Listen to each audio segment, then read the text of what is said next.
Welcome back to Boring Stories, the quietest place on YouTube. Tonight's episode is a slow and dusty descent into the life of a gold prospector, a soul who gave up everything for a whisper of glitter hidden in the mud. If you enjoy these calm, sleepy dives into uncomfortable places in history, leave a comment below. Speechaloon, tell us, would you have survived the Wild West? Or would the first cold night have sent you back on the next train home? Now close your eyes. Settle in. You are arriving. The train left you behind somewhere between ambition and regret. The wheels had barely stopped clattering when the conductor barked, "End of the line," with the indifference of someone who's seen this same wide-eyed look on 100 different fools before you. With a creak of rusted metal and a hiss of steam, the engine groaned back into motion, dragging its weary cars toward another stop far behind you. The dust it left behind settled into your teeth, your boots, the creases of your sleeves, as if even the land wanted to mark you before you took your first step into it. You walk. Slowly. Because there's no map. Because no one's waiting. Because the sun is already low in the sky and the only thing ahead is the crunch of gravel underfoot and the rustling hush of wind combing the dry grass flat in waves. Your pack isn't heavy in weight, but it is in meaning, the weight of everything you've brought and everything you've left behind. A rolled blanket that still smells like the last place you slept indoors. A dented pan with a handle that rattles against your hip. A knife, a spoon, a tin cup with a crack that leaks when it's full. All of it feels small out here. The trail isn't a trail. It's a guess, really. A suggestion of direction made by other boots that came before you, most of them long gone, their footsteps filled in by wind and time. In the distance, across the scraggy hills and bent fence posts, a ribbon of smoke curls upward. Not from a chimney. There are no proper chimneys here. But from a pile of something burning, slowly, lazily, as if the fire itself isn't sure it's worth the effort. Eventually, you reach the edge of what someone, with great optimism, once called a camp. A few canvas tents sag between crooked wooden stakes. A shack leans like a drunk against the hill behind it, patched with rusty tin and nailed-together boards from old crates. The air smells like unwashed clothes, old coffee, and the sweet, sour note of something decaying just out of sight. A sign swings in the wind above the only standing doorway, its faded letters barely legible in the dusk, the Fool's Hope. Below it, a man snores into his own hat, his boots still on, one of them missing a sole. No one greets you. A few heads turn. One man squints from the shade of a blanket he's hung like a curtain, and mutters something to the dirt. A woman dumps the remains of a pan onto the ground, steam rising off beans that no one wanted to finish. Somewhere, a harmonica wheezes one long, broken note and then falls silent. This isn't a place where people live. It's a place where people wait. You choose a spot just beyond the camp, near a pile of rocks that might keep the worst of the wind off. You unroll your blanket slowly, trying not to stir the ants beneath the dry grass. The canvas smells like old smoke and damp canvas, and something you can't name but recognize. The smell of other people's failures, maybe. Or your own, arriving early. You sit. The sun finally slips below the ridge, and with it, the heat vanishes. In its place comes the sudden bite of cold, the kind that settles into your shoulders before you even notice. You fumble in your pack for your tin cup, pour a few ounces of water, and sip it without joy. It tastes like metal and dust. You consider lighting a fire, but the only wood nearby is already smoke. So you sit in the dark, your knees drawn close, your back pressed against your bundle of gear, and your mind trying not to think too far ahead.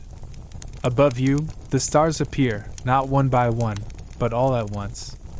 The sky here is thick with them, too many to count, too many to name.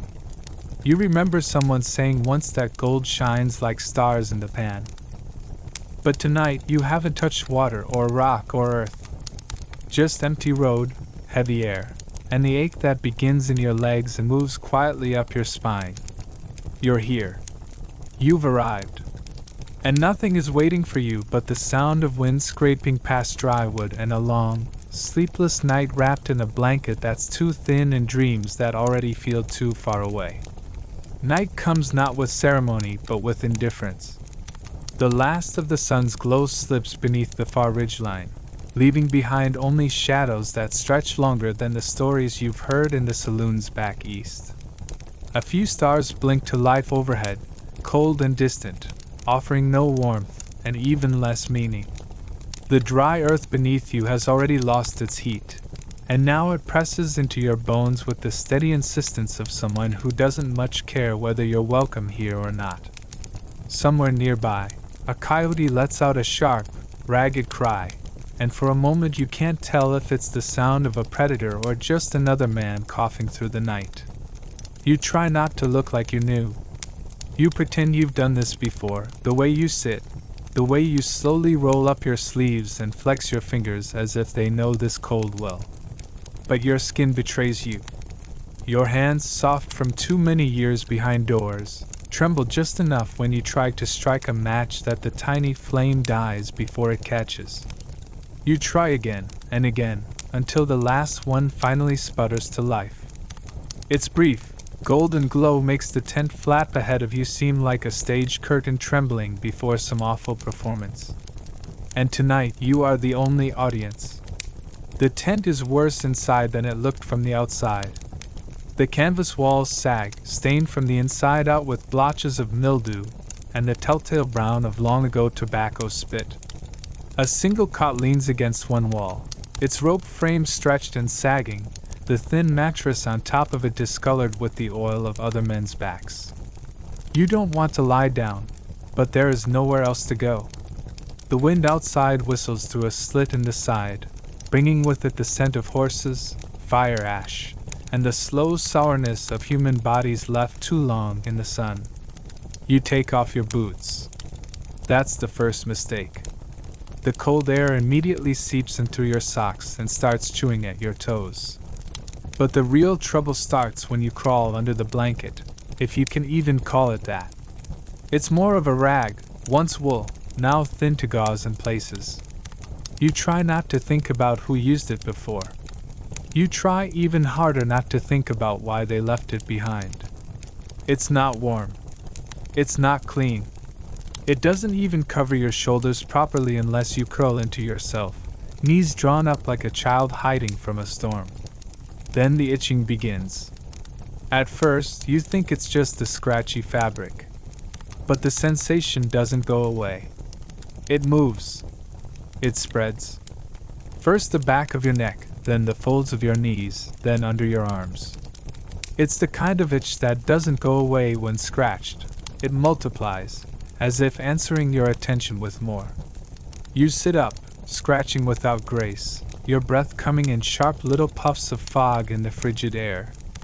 You pull the blanket back and hold it up to the match's dim flame, and what you see sends a deep chill down your spine. Movement. Tiny dots crawling along the weave. Living. Thriving. Lice. You don't shout. No one shouts out here. It's not that kind of place. You just exhale through your nose, long and slow, and fold the blanket in half, trying to pretend that putting it back down again will change anything. You lie back down, fully clothed now, coat and all, with your hat pulled low and your scarf wrapped around your ears. And still, the cold seeps in. And still, the biting things crawl. Outside, the camp creaks. A rope groans in the wind. A mule lets out a long, braying sigh. Somewhere not far away, a man coughs with a deep, wet rattle, one that doesn't sound like it'll stop before morning. You don't even know if you'll be here that long. But you close your eyes anyway, because what else is there to do? Sleep doesn't come easily. It comes in fits, like someone yanking you down into a shallow well and then letting go too soon. You dream of rivers that run dry, of gold dust that slips through your fingers no matter how tightly you grip it. You dream of cities you've left behind, of clean beds and warm meals and the sound of someone laughing at the next table. You dream of mothers, of warmth, of safety. And then you wake, hours later or maybe minutes, your skin crawling, your hands cold and aching, your back stiff from a mattress that was never meant to comfort anyone. And it's still night. The sky outside is no different. The stars have shifted slightly, that's all. The wind is still singing its lonely hymn through the camp. The lice are still here. The cold has only gotten deeper. And you, wrapped in a stranger's blanket, lying in the dark of a tent held together with spit and string, are beginning to understand something very important. This life does not care about your dreams. It does not care about your name. It does not care that you traveled halfway across the country for a chance at fortune. It only cares whether you can last until morning. You rise before the light. Not because you want to, but because the sounds around you have already made the choice. The camp begins to stir with a language of clinks, coughs, and the dull thuds of boots hitting frozen earth. Your back is sore from a night spent curled on the canvas cot, and your shoulders ache from shivering against the cold. You move your arm and scratch absently at your neck. Still itchy. Still alive. You think about lice. You think about leaving. But mostly, you think about the river. Because that's where the others are going, and if you want even a whisper of gold, that's where you'll need to be. You boil coffee over a flame that barely holds together. It's black, bitter, and sludgy, but it's hot, and that makes it precious. You drink it in silence, watching steam curl from the tin cup as the first threads of dawn begin to weave themselves through the scraggly trees on the horizon. The men around you, thin, weathered, and missing more teeth than they have, say little. Some grunt. Some spit. Most just move with the slow certainty of men who no longer need hope to keep going. Only habit. You carry your pan and shovel like sacred instruments, though they look like nothing more than rusted tools from a barn no one remembered to lock. The trek to the river is short, but not easy. Your boots slip on the frost-covered rocks, and your breath comes in short clouds that vanish almost as soon as they form. By the time you reach the water, the sun is just lifting its heavy head, casting a pale, thin light over the winding stream that cuts through this forgotten stretch of wilderness like a scar. You pick a spot among the others. Not too close, that would be rude, but not so far that you look suspicious. You kneel beside the river, easing the pan into the shallows. The water is so cold it makes your bones wince. You scoop up a generous helping of gravel and silt, your hands already numb, your back already protesting. Then, like you've been taught, or guessed, you begin to swirl. There is a rhythm to panning. It's hypnotic, in the way boredom can sometimes become a trance. You swirl the water, tilting the pen gently, coaxing the lighter sediment to wash away. Swirl. Tilt. Swirl. Watch the water turn cloudy, then clear. Tiny flecks of mica catch the light like cruel jokes. You know it's not gold, everyone knows, but your heart flutters anyway, just for a second. Then it sinks again. The dirt returns. Always more dirt. Hours pass this way. You forget time. You forget language. There is only the pan in the water and the clumps of mud that never seem to end. Your knees go stiff. Your shoulders burn. A blister forms on the web between your thumb and finger. But still you swirl. Still you hope. Someone a few feet down the bank coughs hard and spits red into the water. You try not to look. You don't want to think about what that means. You don't want to know how long he's been here, or how long he plans to stay. Instead, you look back down at your pan. It's full of silt again. Brown. Wet. Pointless. You start to realize why they call it Gold fever. It's not a hunger. It's an illness. A slow, wasting thing that eats away at reason and leaves behind only repetition. The belief that maybe, just maybe, the next handful will shine. But the next handful looks like the last. And the one before that. Lunch is dried bread and yesterday's beans. You eat with your pan beside you, like it's part of your body now. You chew slowly, without appetite. The sun is higher, but not warmer. The wind picks up, carrying with it the scent of wet canvas, old boots, and desperation. You think about the men who came here and found nothing. You think about the men who died here, holding empty pans and foolish dreams. And you think about yourself, right now, doing the same thing, washing dirt, and calling it a future. By late afternoon, your body feels like stone. Your fingers are stiff, your knees locked, your spine bowed like a man twice your age. You haven't found even a flake.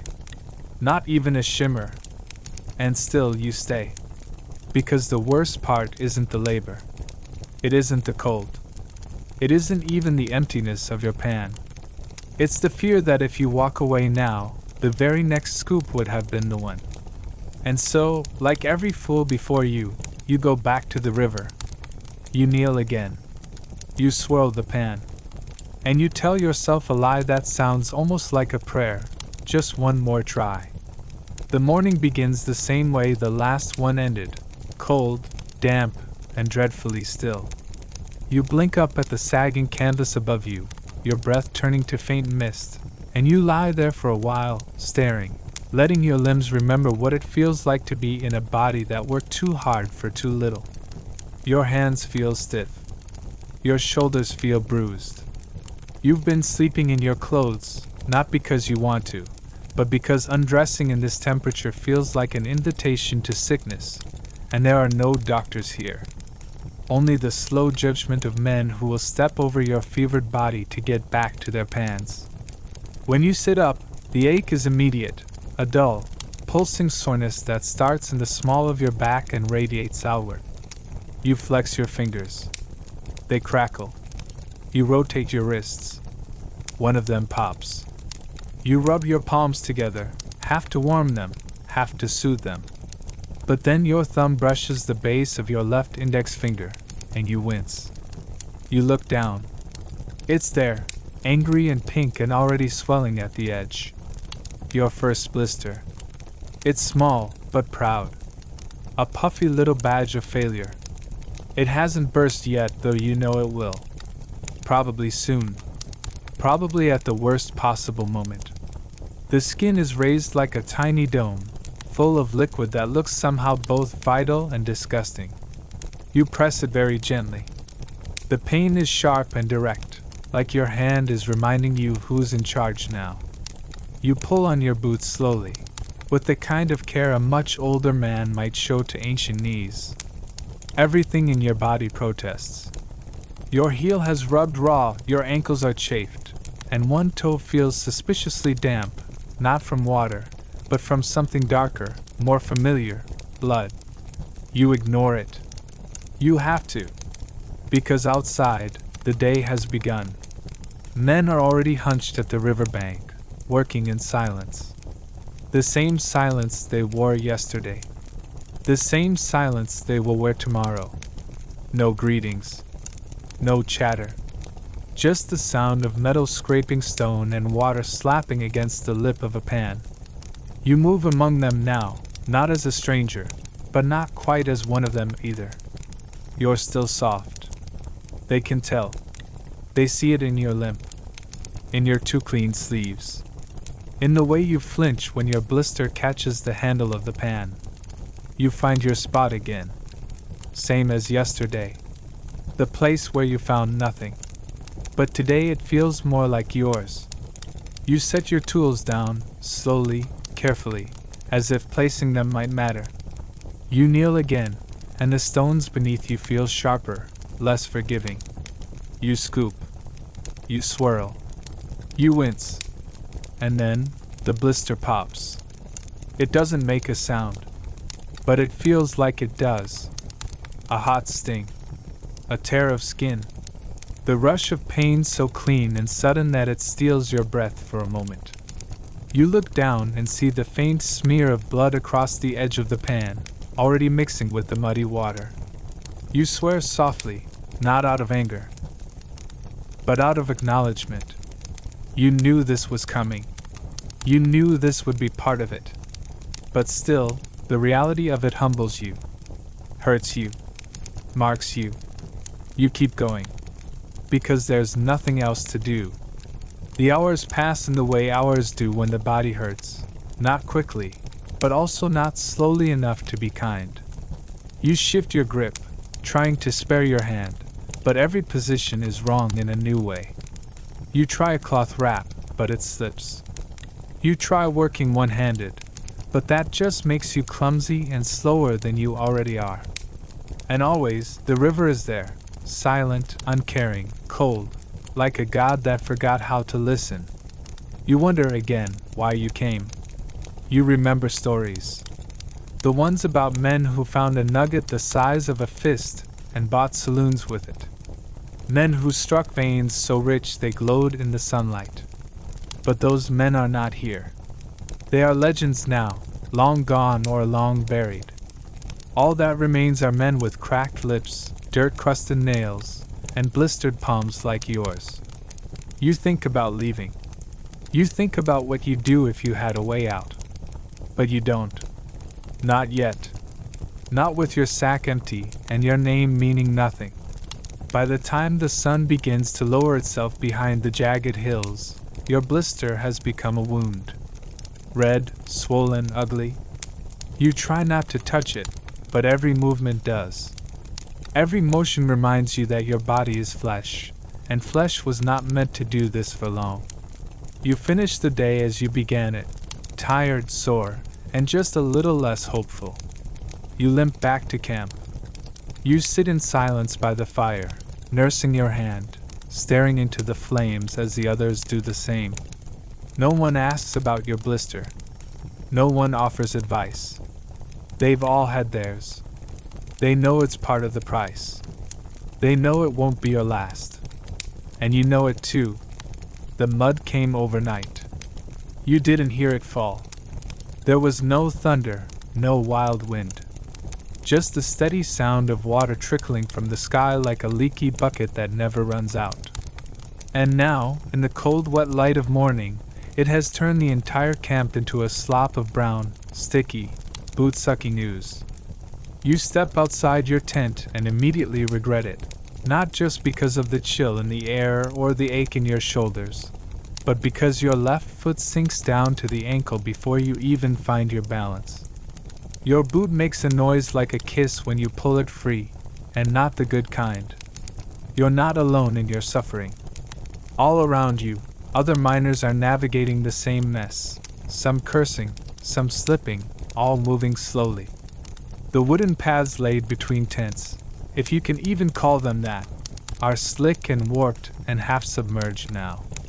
Some men simply go barefoot, their feet black with filth and numb to it.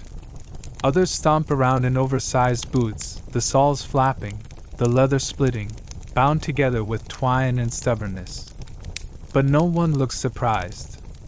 Mud is part of it. It always was. You follow the path to the mule line, because today, your work is farther upriver, and you've been told, or rather grunted at, that you'll be helping with hauling. No one explained what that means exactly, but you find out quickly. It means mud up to your knees.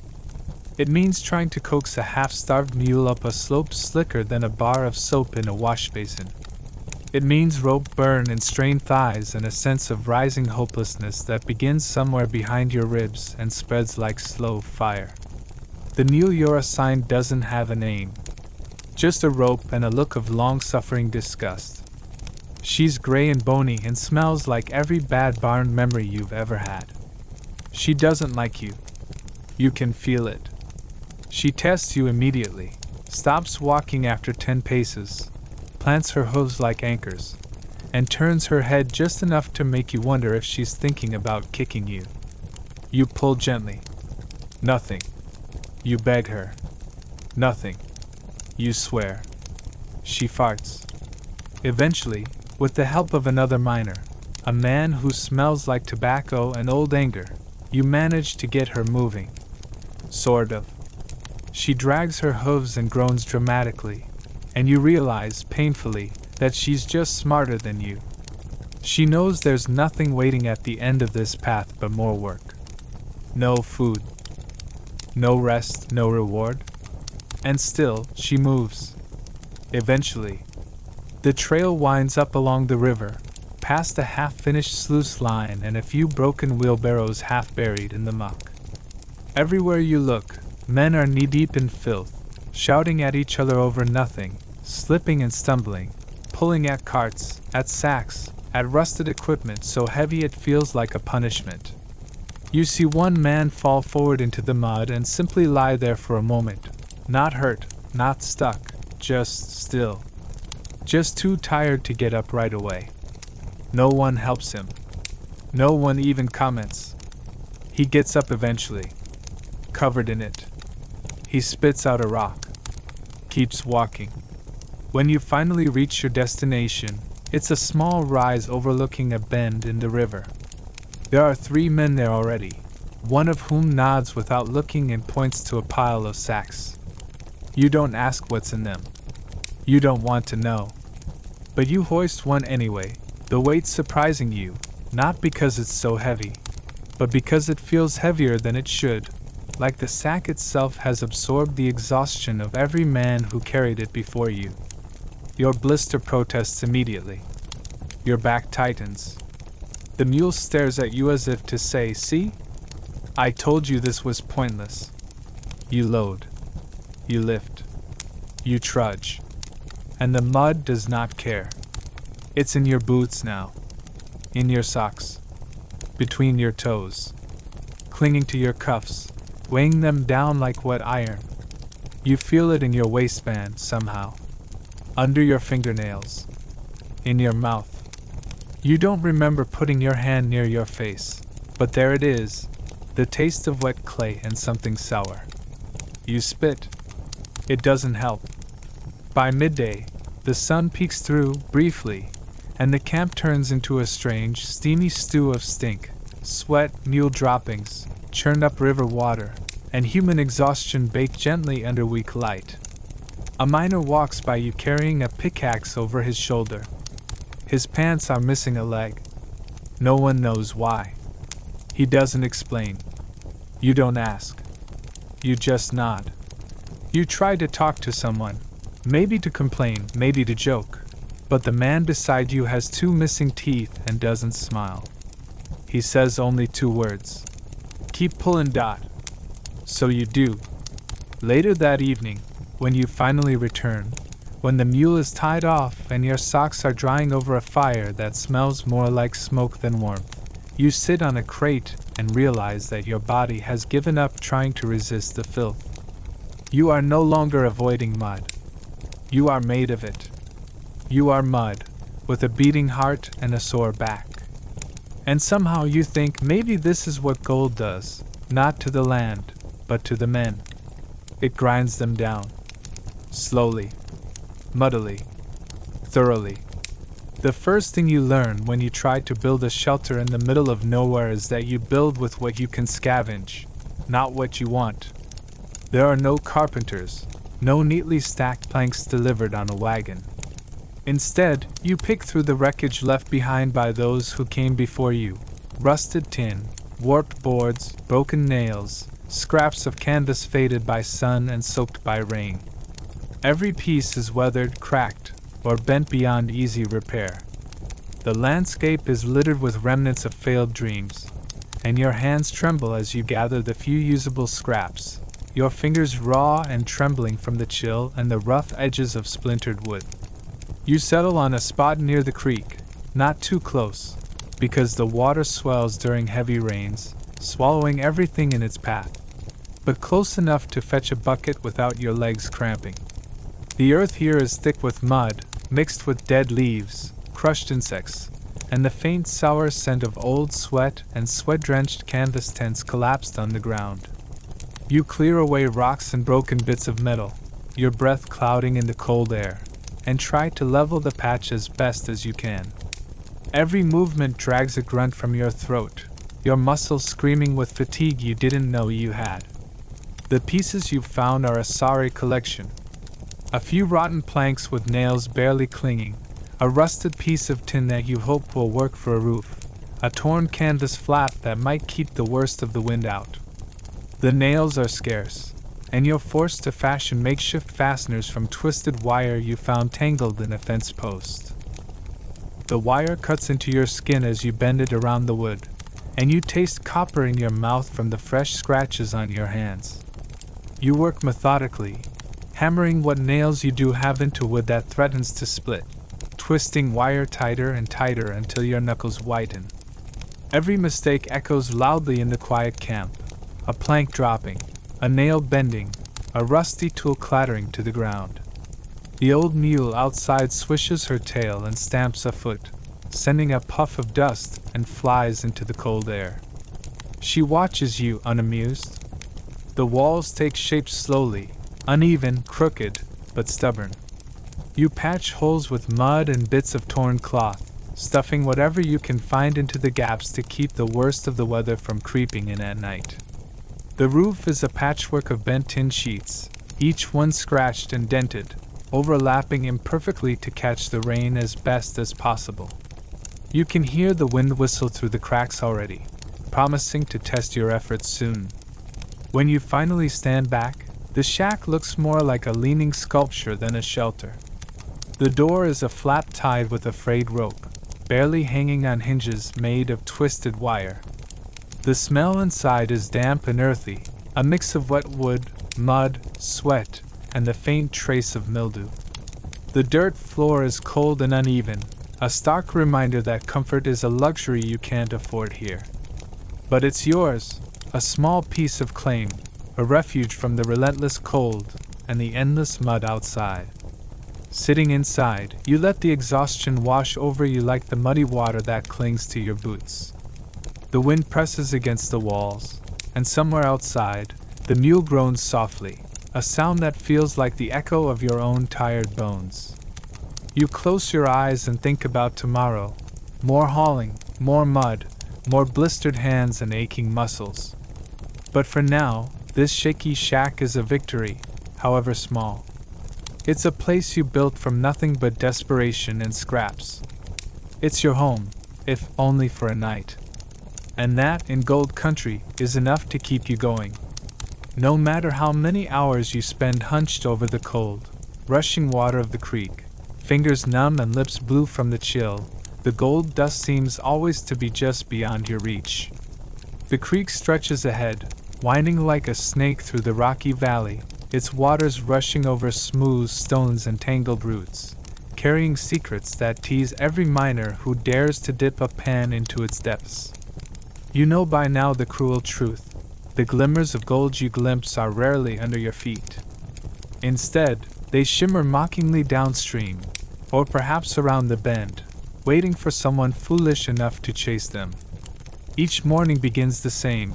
You rise before dawn, the chill seeping into your bones even under your thin coat. Your breath clouds in the frosty air as you haul your gear, a battered pan, a pick, a shovel, toward the creek, your boots squelching in the thick mud that clings like a second skin. The world is quiet except for the soft rush of water and the distant calls of birds waking to the day. You settle yourself on a muddy bank, knees aching from the cold earth, and start the endless process of scooping gravel and sand into your pan. The cold water bites at your fingers, numbing them until they feel like brittle sticks. You swirl the pan with the practiced motions of a miner who's learned this dance over and over again. Shake the pan side to side, swirl it to wash away the lighter dirt, tilt it carefully to reveal the heavier flecks beneath. The gold dust is light and fast, slipping between your fingers like water, hiding among the stones and mud.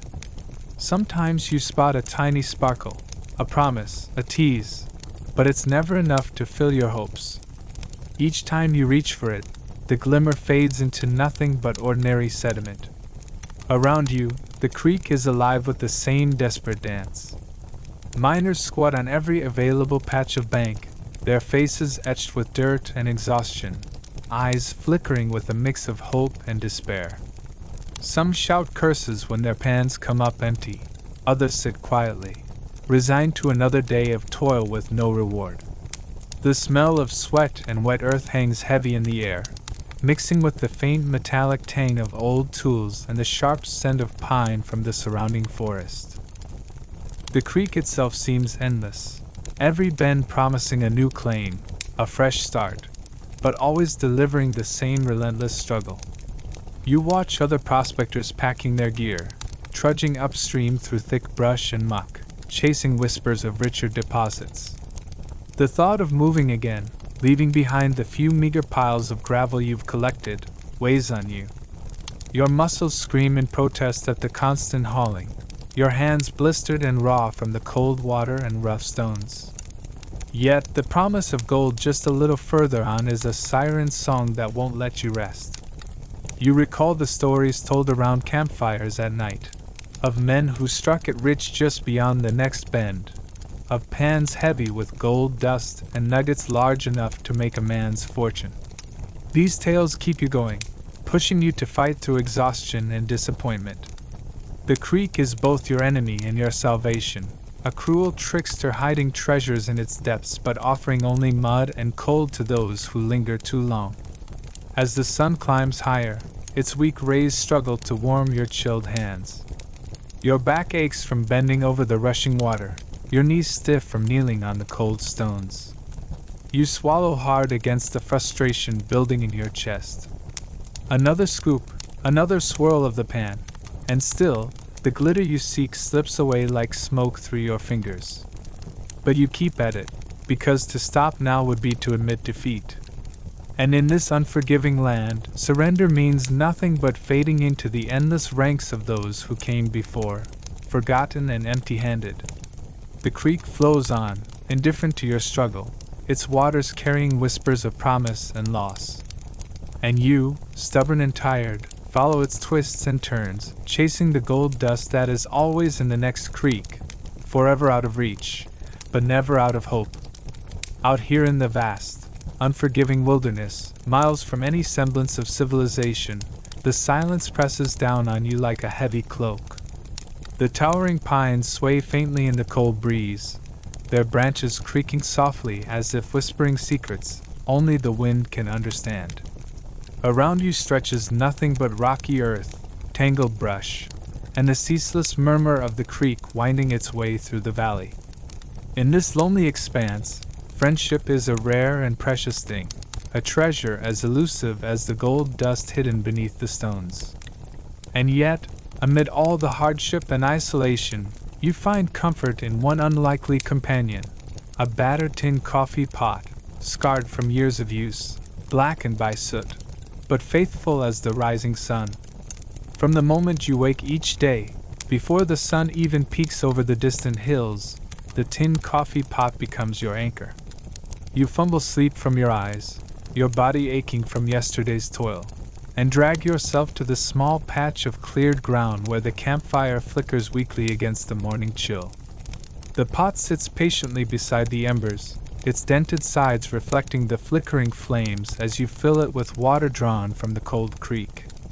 The metal is slick and cold against your rough fingers, but soon the heat of the fire begins to chase the chill away. The hiss and bubble of boiling water is a small, stubborn promise of warmth and energy, a reminder that even here, in the middle of nowhere, some things can still be counted on. The scent of strong coffee curls through the crisp air, sharp and biting against the damp earth and pine needles. You cradle the pot carefully, wary of the hot handle that has burned your fingers more times than you care to admit. Each sip you take is a small victory, bitter and harsh, but a lifeline against the overwhelming fatigue that threatens to pull you under. This tin coffee pot is more than just a vessel. It is a symbol of endurance, a quiet witness to your struggle and survival. You clean it meticulously whenever you can, scraping away the thick layer of soot and grime with the sleeve of your shirt, and even though it is dented and scratched beyond recognition, it remains steadfast, like an old friend who has endured every hardship by your side. When the wind howls through the trees at night, rattling your tent and chilling you to the bone, you clutch that warm pot close, letting its heat seep through your frozen fingers, grounding you in the cold darkness.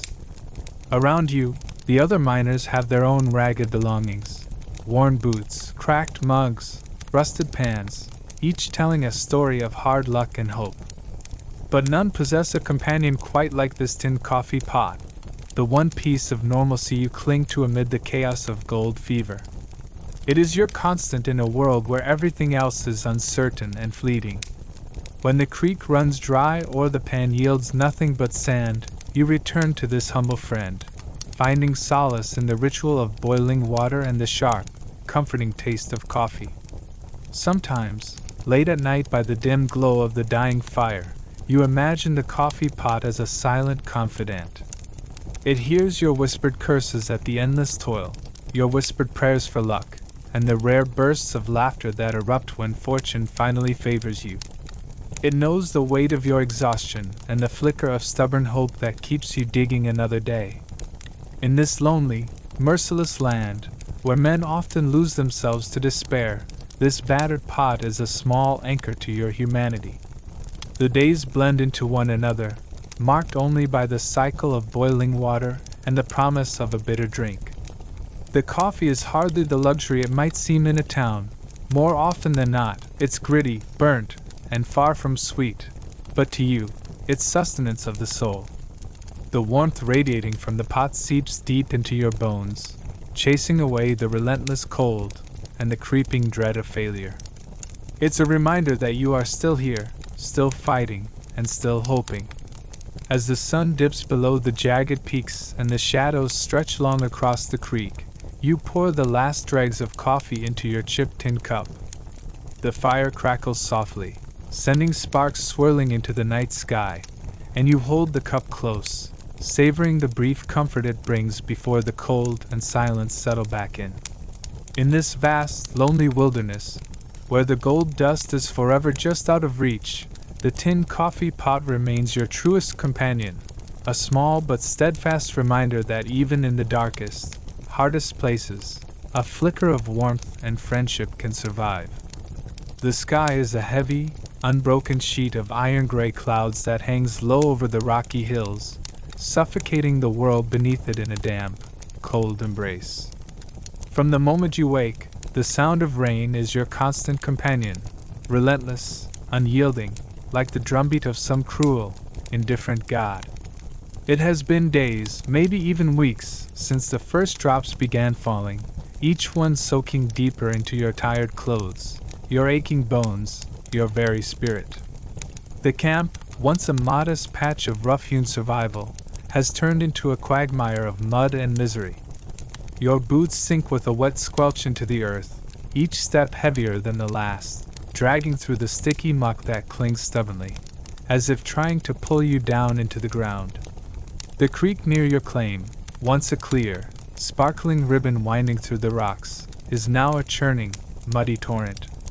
Its waters swell and rush with a violent anger, washing away any trace of the gold dust you have been chasing.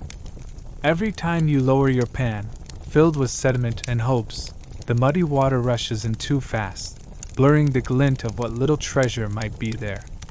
You twist and turn the pan over and over, trying desperately to wash the dirt away and reveal the gleam of the precious metal, but the rain makes it all but impossible. Your fingers, red and raw from the cold, tremble with frustration as you throw handful after handful of worthless mud back into the river. Trying to keep a fire alive in this endless rain is a cruel joke.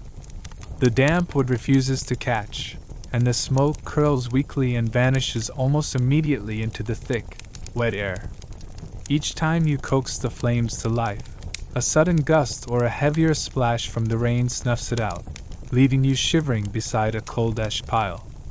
Your tin coffee pot, the one small comfort you cling to, steams weakly, its sides slick with condensation, as you desperately try to brew some warmth into your bones.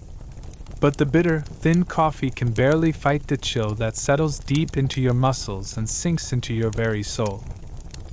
Inside your tent, the walls sag under the weight of the soaked canvas, dripping steadily into puddles that gather on the dirt floor. Your sleeping bag lies damp and heavy, its warmth all but drained away by the ceaseless moisture. Nighttime offers no respite, only the steady, maddening tap of rain on the canvas, a rhythmic reminder that you are utterly alone and utterly at the mercy of this wild, indifferent land. You lie awake, cold and restless, listening to the endless song of the storm, wondering how much longer you can endure this. Around the camp, the faces of your fellow miners are drawn and weary, eyes sunken and hollow from the constant strain. Conversations are rare and muttered, voices low with exhaustion and frustration. Tools sit unused, half buried in the mud, their edges rusting from the wet. The animals, mules and horses, stand listlessly, soaked and miserable, their hooves lost in the mire. Even the great pines, stoic sentinels of this wilderness, seem to bow under the weight of the water, needles dripping like tears onto the sodden ground. Yet despite the relentless rain and the crushing weight of despair, you push yourself onward. You know that gold lies beneath the muck, hidden in the crevices and folds of the creek bed, and that patience and persistence are your only allies. You build trenches and dams where you can, trying to divert the worst of the water and keep your claims somewhat workable. You dig into the wet earth with aching hands, muscles screaming in protest, because giving up means walking away empty-handed. Every small fleck of gold caught in the swirling pan is a spark of hope that fuels your determination to endure just one more day, one more hour. The rain has changed everything, your routine, your body, your mind. Days blur together into one endless, gray expanse, each marked only by the rising and falling water levels and the bitter taste of cold coffee. You dream of sun-soaked mornings and dry, warm nights, of firelight dancing against the dark, but those are dreams deferred, buried under an unceasing downpour. The wilderness does not care about your dreams, it only cares about survival. And so you survive. You endure. You keep chasing the glint of gold through the mud and the rain, stubborn and unyielding, a lone figure in a sodden world. As night falls and the cold rain shows no sign of stopping, you curl up as best you can in your damp shelter, the fire reduced to smoldering embers, the tin coffee pot empty but still warm in your hands. Outside, the storm rages on, a symphony of water and wind that threatens to drown all hope. But deep inside, beneath the exhaustion and the endless wetness, a stubborn flicker of hope remains, the hope that the rain will stop, that the creek will calm, and that maybe, just maybe, the next sunrise will bring a strike of gold worth all this suffering. The camp has taken on a grim, desperate air that clings to everything, the soaked canvas of your tent sagging under the unrelenting weight of the rain, the muddy earth turned to a sticky, sucking mire that traps your boots with every step, and the faces of the men around you, drawn tight with exhaustion and worry. Your body is no longer your own. It aches in every joint, your muscles twitch and burn with fatigue, and a fever that feels like molten fire crawls beneath your skin. You lie wrapped in your damp blankets, shivering uncontrollably despite the layers you pile on, the cold seeping deep into your bones as if to steal your very will to live. You know you need help, that much is clear. The harsh reality of the goldfields means illness is not a mere inconvenience but a mortal threat. There is no hospital, no nurses, no safety net waiting just beyond the forest's edge.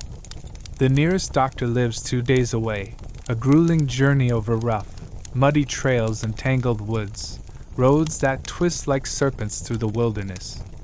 But even if you could make it there, word travels fast in the camp, and the news is grim. The doctor is often drunk. He staggers through camp, a shadow of a man who once may have had skill but now is too lost to care, his breath reeking of whiskey, his hands shaking too much to steady a scalpel or offer a proper diagnosis. You recall the last time he came through, the way his eyes were glassy and unfocused, the coarse laughter spilling from his lips as he attempted to bandage a man's broken arm. The man, face pale and clenched tight with pain, barely flinched as the doctor's trembling fingers pressed rough cloth against the wound. His satchel, once packed with promises of cures and relief, now rattled hollow and empty more often than not, the smell of stale liquor overpowering the faint hint of herbs inside. It's a cruel joke, a bitter reminder that even those meant to help are sometimes as beaten and broken as the rest of you. In this camp of muddied souls, you patch yourself up as best as you can. Rags soaked in cold creek water serve as bandages. Herbal concoctions traded from the few traders who pass through offer weak relief. And hope is the only medicine that sometimes seems to work. But the nights are a torment. You lie awake, trapped in your tent, listening to the steady drum of rain on the canvas, each drop like a tiny hammer striking against your fragile hope. The fever twists your thoughts, turning dreams into nightmares where the gold you seek is nothing more than dust slipping through your fingers, and your body feels as though it might betray you at any moment. Around you, the camp is quiet but for the soft coughs and groans of others who share your fate. Men lie huddled beneath dripping tarps, faces etched with the same fear and fatigue. They dare not get too close, knowing that sickness here spreads quickly and mercilessly, and a single cough could bring the entire camp to its knees. You see the fear in their eyes, the silent prayer that they might be spared the slow decline into sickness and weakness that so many have suffered. Your thoughts drift often to the doctor's distant cabin, a lonely structure nestled in the hills beyond the thick woods, where help might be found. The journey there is a brutal one, 2 days by horse or mule along twisting trails that become slick rivers of mud and stone when the rain falls. You imagine the doctor, swaying unsteadily in his chair, half blind and half soused, doing his best to perform miracles while battling his own demons. It's a grim hope, but it is the only hope you have. The isolation gnaws at you as much as the illness itself. Out here, you are utterly alone, cut off from the world, from family, from anything that once felt safe or certain. The wilderness doesn't care about your pain or your dreams. It offers only the harsh lessons of survival. Endure the cold, endure the rain, endure the sickness, or perish. Your tin coffee pot sits beside you, empty now, the bitter taste of cold brew lingering on your cracked lips, a small comfort in a sea of despair. Yet, despite everything, a stubborn ember of hope burns inside you. The gold, elusive and shining, is still out there somewhere, beneath the muddy waters and sodden earth. If you can only hold on, push through the fever, and wait out the rain, perhaps you will live to find it. Perhaps the doctor will return sober and steady, and you will finally get the care you need. Until then, you endure, one aching breath at a time, one cold night at a time, one muddy, rain-soaked day at a time. You clutch the worn leather strap of your pack, fingers numb but determined, feeling the weight of the world settle on your shoulders and yet refusing to let it crush you. This land is unforgiving, the people harsh, and the sickness merciless, but you are still here. You are still fighting. And as the rain beats down outside your tent, relentless and cold, you whisper a quiet vow to yourself. You will survive this, somehow, someway. The gold is worth it. Your life is worth it. The morning dawns heavy and gray, the sky pressed low like a thick woolen blanket that seems to smother any hope of sunlight. The mud beneath your boots clings with a stubborn grip, sucking at every step, turning the camp into a sticky trap where every movement feels like wading through quicksand. You are still weak from the fever that has haunted your nights, your body aching with every breath, muscles trembling beneath the damp, ragged clothes you wear. The persistent drizzle that has plagued the camp for days shows no sign of stopping. And the chill has settled deep inside your bones, a constant reminder of the unforgiving conditions that surround you. Amidst this dreary landscape, a figure emerges from the mist, breaking the monotony like a shadow stirring from the depths. His approach is slow and steady, boots crunching through the wet underbrush, leaving muddied footprints behind. The stranger carries with him an air of weariness yet undeniable resilience. His coat, patched and faded, hangs loosely over a thin frame that has clearly known hardship. His face is weathered beyond years, the skin cracked and sunbaked, a testament to countless days spent battling the elements. But what strikes you most, beyond the grime and exhaustion, is his smile. Or rather, the toothless grin he wears like a badge of honor, uneven gums stretched wide to reveal only a few jagged remnants of teeth. He stops by your makeshift shack, settling down on a fallen log with a sigh that carries the weight of many lost hopes and hard-won lessons. From his satchel, he pulls out a small, worn leather pouch. The edges are frayed, stained with dirt and sweat, but when he carefully opens it, a handful of golden dust spills into his palm, catching the weak light and sparkling like tiny stars against the dull backdrop of the camp.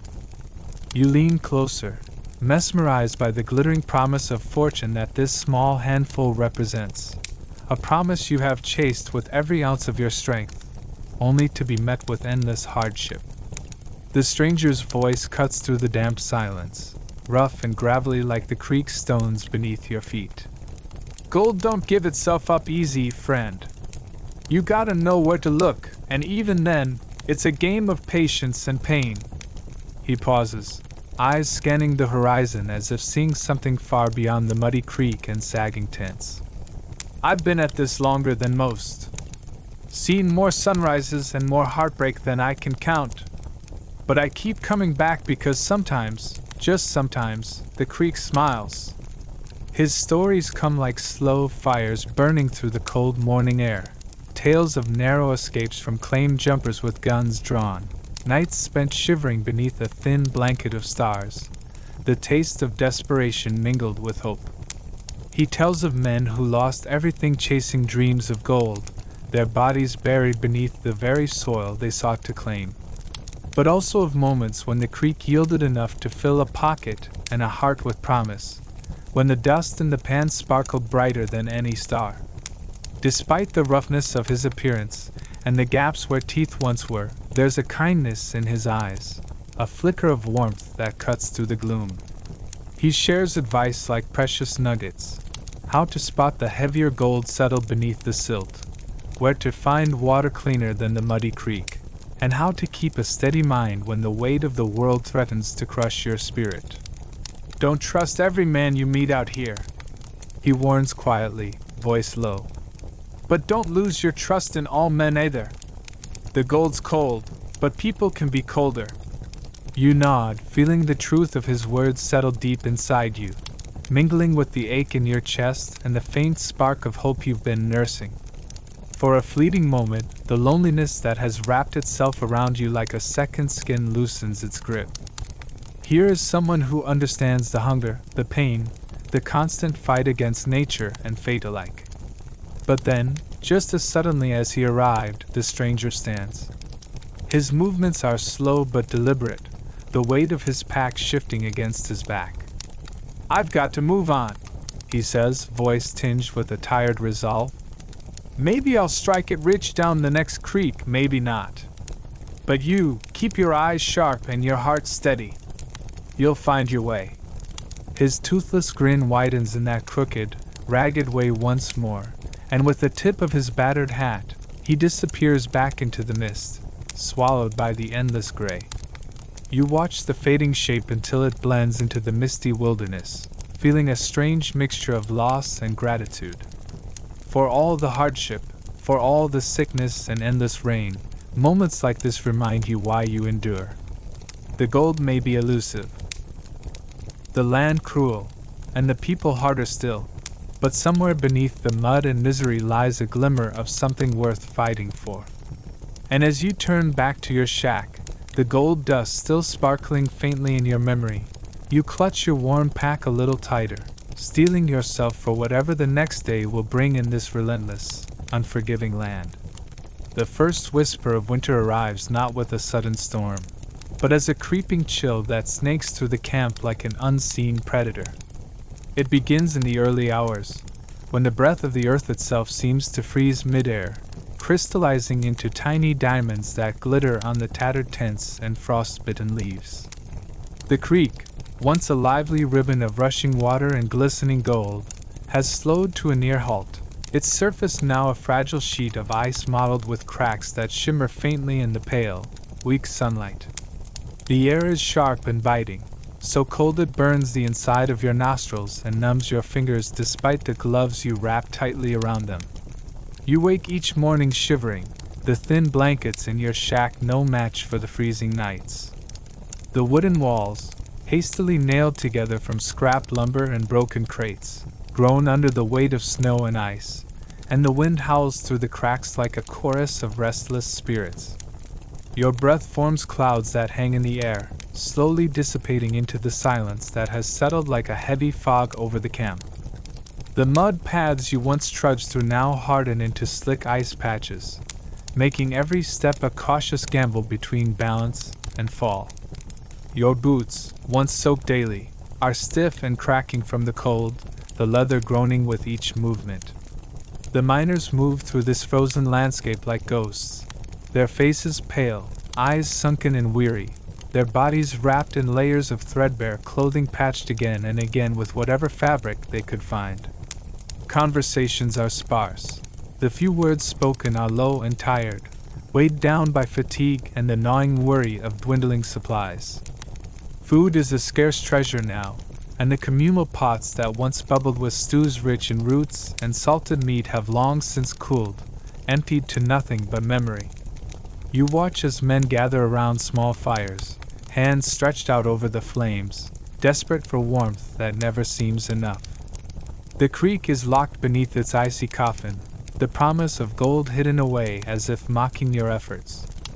Each morning, you make the journey down its frozen banks, prying at the ice with a rusted pick, hoping for a glimpse of the glittering dust beneath. But the ice remains stubborn, a silent barrier between you and a dream that once seemed so close. Frostbite threatens your fingers and toes, and every moment spent outside chips away at your resolve like the relentless winter itself. Inside your shack, the cold is an enemy that creeps in from every corner. The fire you manage to kindle is a flickering, fragile thing, its light casting long, trembling shadows on the walls. You clutch a tin cup of lukewarm coffee, the bitter taste a small comfort against the harshness of the cold. Your thoughts drift to the families you left behind, the warmth of a home now so far away it feels like a different lifetime.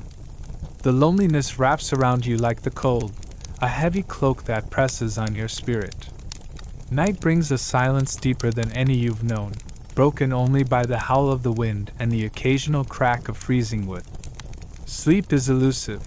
Your body aches, muscles stiff and sore from the constant battle against cold and hunger.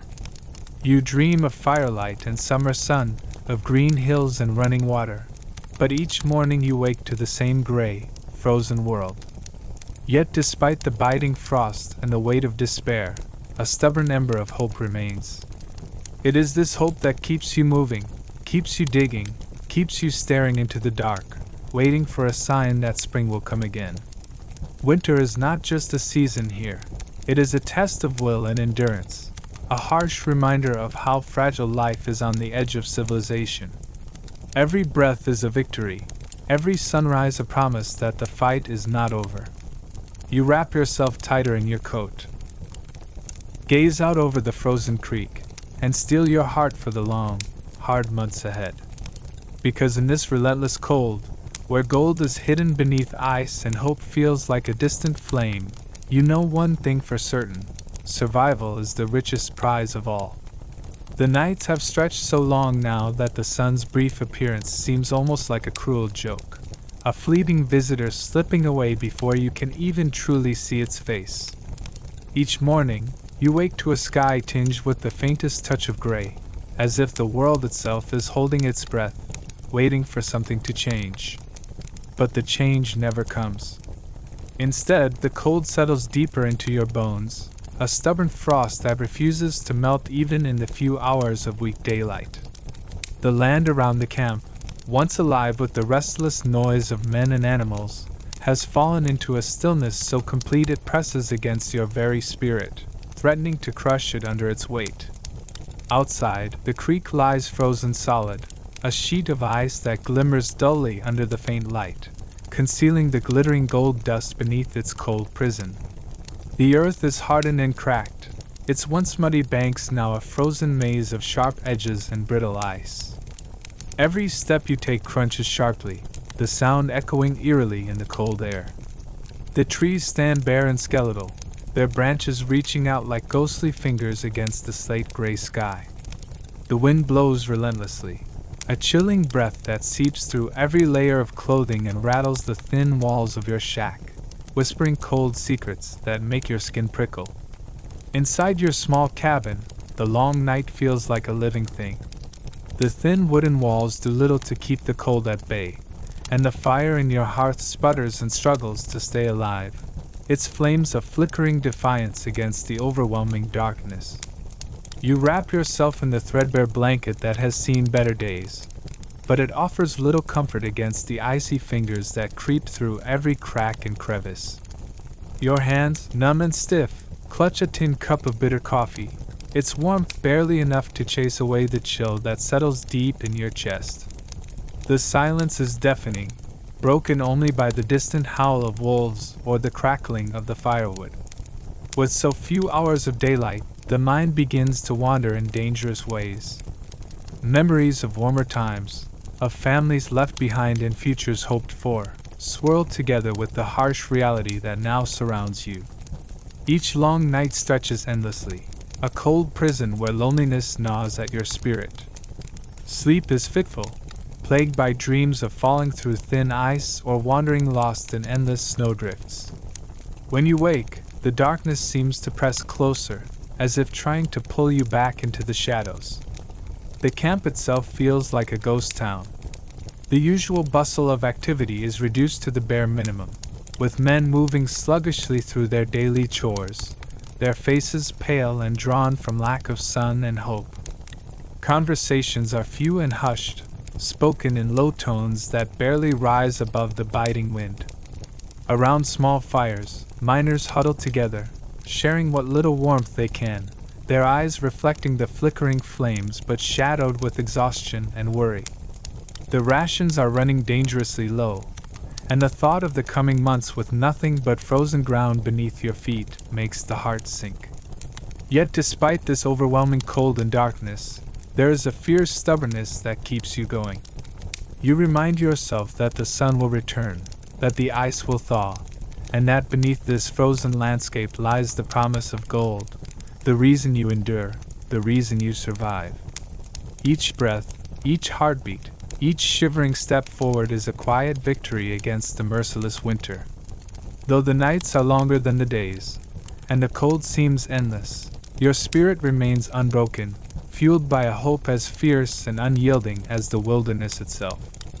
In these endless, dark hours, you learn to cherish the smallest flickers of light, the crackle of firewood, the warmth of a shared glance, the simple act of surviving another night. The nights may be long, but they teach you something vital, that even in the coldest, darkest times, life goes on.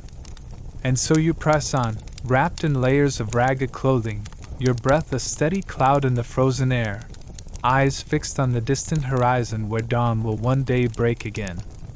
After weeks of enduring the relentless cold, the constant dirt and grime have become an almost permanent part of you.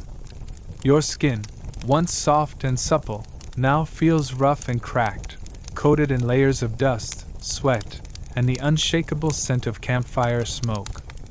The dirt clings to you like a second skin, stubborn and unyielding, woven into your very pores. At night, as you collapse into your makeshift bed of old blankets and hay, the ache of exhaustion blends with a deep longing, a desperate craving for something you know will never come in this forsaken place. You dream of a warm bath.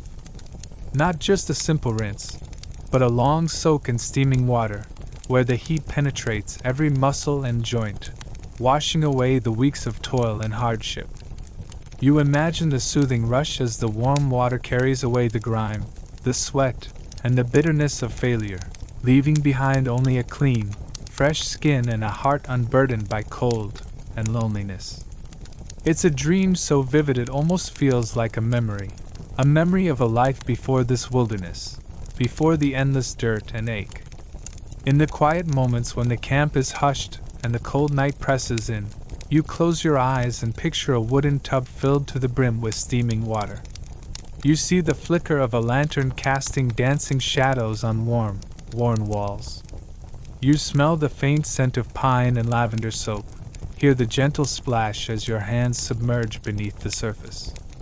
You feel the heat wrapping around you, comforting and alive, like a protective shield against the unforgiving world outside.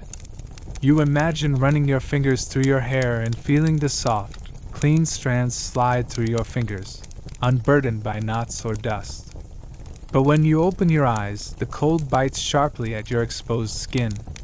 The small cabin offers little respite, its thin wooden walls let in drafts that creep relentlessly across the floor.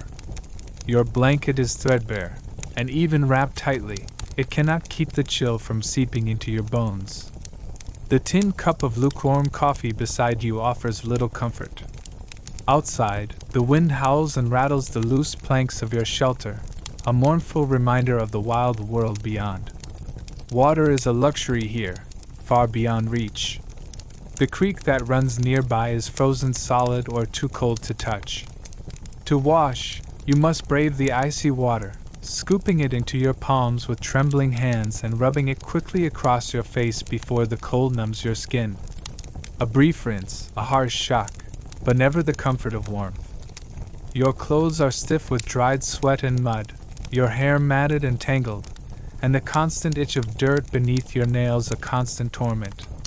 The simple act of cleaning yourself has become a cruel joke, a reminder of how far removed you are from the comforts of civilization.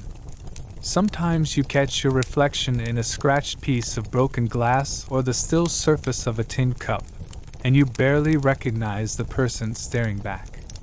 Your eyes are hollow, rimmed with exhaustion, your face smeared with dirt that no amount of washing can remove.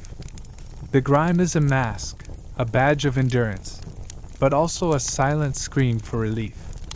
You miss the feeling of cleanliness, of softness, of being cared for. You miss the warmth of a hearth, the gentle touch of clean linens, the simple pleasure of running water that doesn't freeze at your fingertips. The dream of a warm bath becomes a symbol, a fragile hope that sustains you. It is a quiet rebellion against the harshness of your days and the bitterness of the nights. When the frost bites your fingers, and the ache in your back threatens to break you, you hold on to that image, that steaming tub, that enveloping heat, that fleeting moment of peace. It reminds you that this frozen hell is not forever. That one day, the snow will melt, the sun will shine, and you will find a place to wash away the dirt and sorrow. Until then, you endure. You wrap yourself tighter in your threadbare blankets, you cup your hands around the faint heat of the fire. You bury yourself deep in memories of warmth and comfort. The dream of that impossible bath is the ember that keeps the cold from extinguishing your spirit completely, a promise whispered on the wind that somehow, someday, things will be different. The camp has changed overnight. The air, once heavy with the dull routine of scraping pans and hauling buckets, now crackles with a restless energy, a fevered excitement that spreads faster than wildfire through dry brush. News travels on wind and whispers, bouncing from mouth to ear like a precious secret. Someone, just one man, has struck gold. And not just a fleck or a mere glimmer. No, it's a vein, a shimmering thread of pure, glittering gold running deep beneath the rocks of the creek bed. This is the kind of find that can turn a dusty camp into a thriving town overnight. The kind that can rewrite a man's destiny with a single stroke of luck. But the cruel truth is this: it's not you. You sit on the edge of the crowd, your heart pounding in your chest as you watch the man hold up his prize, the gold dust sparkling like tiny suns in the weak light. His hands are rough and scarred, fingers stained with the grime of days spent in the cold water, but his face is alight with triumph, disbelief, and greed all at once. Around him, the men erupt in cheers and shouts, some clapping him on the back, others already planning how they will stake their claim, how they will dig and pan and hunt for their own piece of the glittering dream. You feel invisible among the throng, a shadow blending into the dirt and dust of the camp. Your hands, blistered and aching, are empty. Your pan carries only mud and sorrow. You have labored for days beyond count, dipping your fingers numb in freezing water, sifting through cold gravel, heart aching with hope only to be met with bitter disappointment. The creek seems to mock you, teasing with flecks too small to claim, too fleeting to hold, while the gold dust dances in others' eyes but never in yours. You think of the early mornings when the cold crept into your bones before the sun had risen, when the only sound was the slap of your pan and the distant call of birds. You remember the aching muscles, the relentless bite of frost on your fingers, the sting of dirt under your nails that refused to wash away. And now, as you watch another man bask in the glow of fortune, a bitter knot tightens deep in your stomach, envy mixed with despair. You wonder what you did wrong, or if this cruel twist of fate is simply the way of the world, that some men are born lucky, while others are destined to watch from the sidelines. The night descends slowly, wrapping the camp in cold shadows. The firelight flickers, casting long, dancing silhouettes over faces flushed with excitement and dreams. Around the blaze, the lucky man basks in admiration, while others crowd around, eager to catch a glimpse, to ask questions, to borrow hope. You remain apart, wrapped in your thin blanket that barely keeps the chill at bay, the weight of failure heavy on your shoulders. You stare into the flames and see your own reflection in the flickering light, worn, dirty, and tired beyond measure. You imagine the warm comfort of a home you left behind, the faces of those waiting for you, unaware of the harshness that has become your daily existence. The dream of gold was supposed to be the ticket to a new life, a life free from hunger, cold, and endless struggle. Instead, it feels like a cruel joke, a distant promise you will never grasp. But even as the bitter wind howls outside your fragile shelter, and the ache in your bones threatens to crush your spirit, a stubborn ember of hope refuses to die. You tell yourself this strike isn't the end, that the creek holds more secrets, more veins waiting to be uncovered. You remind yourself that luck is a fickle mistress and that patience, hard work, and endurance might yet tip the scales in your favor. With a heavy heart but a steady hand, you gather your worn tools, ready to face another dawn. The road ahead is uncertain, the weight of disappointment pressing down, but you will not give up. Because in the world of gold seekers, it's not just about striking it rich, it's about surviving the endless waiting, the harsh realities, and daring to believe that the next chance might still be yours. After weeks of endless struggle, your last pair of socks, once a simple luxury, has deteriorated into nothing more than fragile scraps, so thin and worn that they tear apart with the slightest tug. The fabric, frayed and faded from countless washes in the cold creek water, now feels like delicate paper in your hands, disintegrating at the edges and leaving behind only threads that cling weakly to your boots. You stare at the remnants with a sinking heart, knowing this small loss marks a new low in your fight for survival. It is a quiet reminder that nothing lasts forever in this harsh, unforgiving land, not even the things you once took for granted. Your feet, once shielded from the rocky ground and biting cold by those socks, are now painfully exposed. Each morning you awaken to numbness and ache, the chill creeping in through your cracked, worn boots, stabbing at your skin like 1,000 tiny needles. The rough earth grinds mercilessly beneath your feet as you step out to face another long day of hard labor, each stride reminding you how vulnerable and raw you have become. Blisters form quickly, turning your skin into a patchwork of soreness, and cracked wounds that throb with every movement. The mud clings stubbornly, mixing with sweat and dirt to create a suffocating grime that only deepens your discomfort. In moments of rare solitude, you cradle your feet in your hands, trying to soothe the pain and aching cold with the warmth of your breath. You think of the home you left behind, the warm hearth, soft floors, and fresh clothes waiting for you there. But that world feels impossibly distant now, like a dream from a life you can barely remember. Here, under the vast, merciless sky, all you have are the tattered remains of your socks and the stubborn hope that the next pan of dirt will hold enough gold to buy you a better future. Yet, even as the biting cold threatens to sap your spirit, there is a strange resilience growing within you. Each worn thread in those socks is a testament to your perseverance, each tear a story of survival against odds that would break most men. You remind yourself that fortune favors the patient and the persistent, that every hardship endured is a step closer to the dream you chase. You rise each day with aching feet and a weary heart, pulling on those fragile socks like a suit of armor, wincing as the fabric threatens to give way completely. But you push forward, driven by a fierce determination that no crumbling cloth can diminish. Because in this relentless pursuit of gold, survival is the greatest prize of all, and you refuse to let a pair of worn-out socks be the thing that stops you. The creek calls once more, its cold waters promising either hope or disappointment. With heavy boots and even heavier heart, you set off, ready to face whatever the day will bring, knowing that sometimes the smallest losses carry the heaviest weight, but the will to keep going is stronger than any threadbare fabric.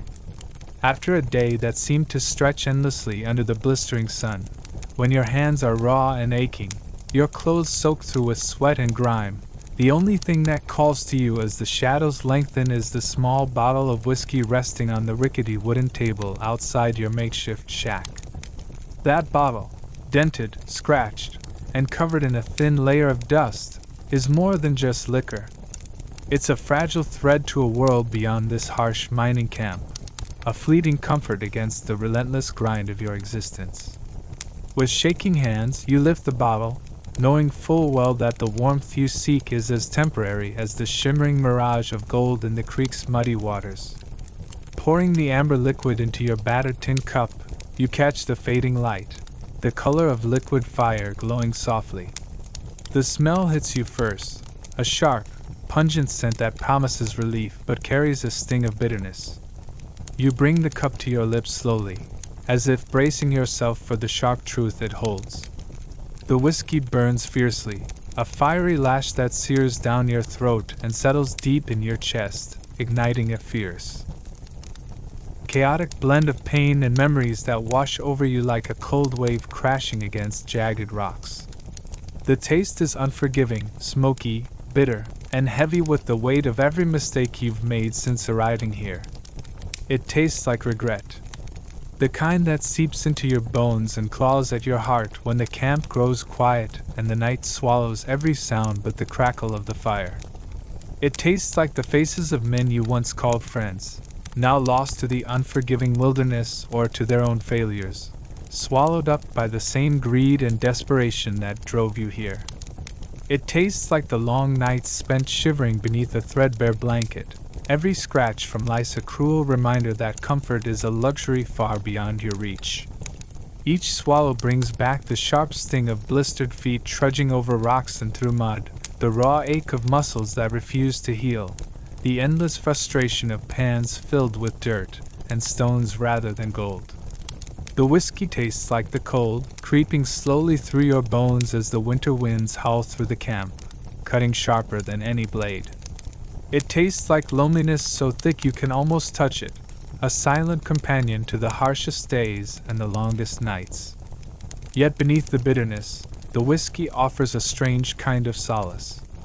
It reminds you that despite the unyielding hardship, you are still alive, still stubbornly holding on. It's a small rebellion against the crushing weight of reality, a brief, fiery escape from the dirt and disappointment. You feel the warmth spread through your chest, igniting a flicker of hope, a stubborn spark that refuses to be extinguished no matter how many times you've been beaten down. The firelight flickers, casting long, dancing shadows that play across the faces of your fellow miners, each one worn and weary, etched with their own stories of loss and determination. The night sky above is vast and indifferent, a canopy of cold stars that bear silent witness to your struggle. You take another long, slow sip, letting the harsh liquid anchor you to this moment, this fragile thread of survival in a world that seems bent on breaking you. As the bottle nears empty, you sit back, the tin cup resting heavy in your hands, your mind adrift in memories and aching hopes. The whiskey tastes like regret, yes, but it also tastes like endurance, like a fierce will to carry on against every odd, like the raw, unyielding spirit of those who chase dreams through dust and dirt.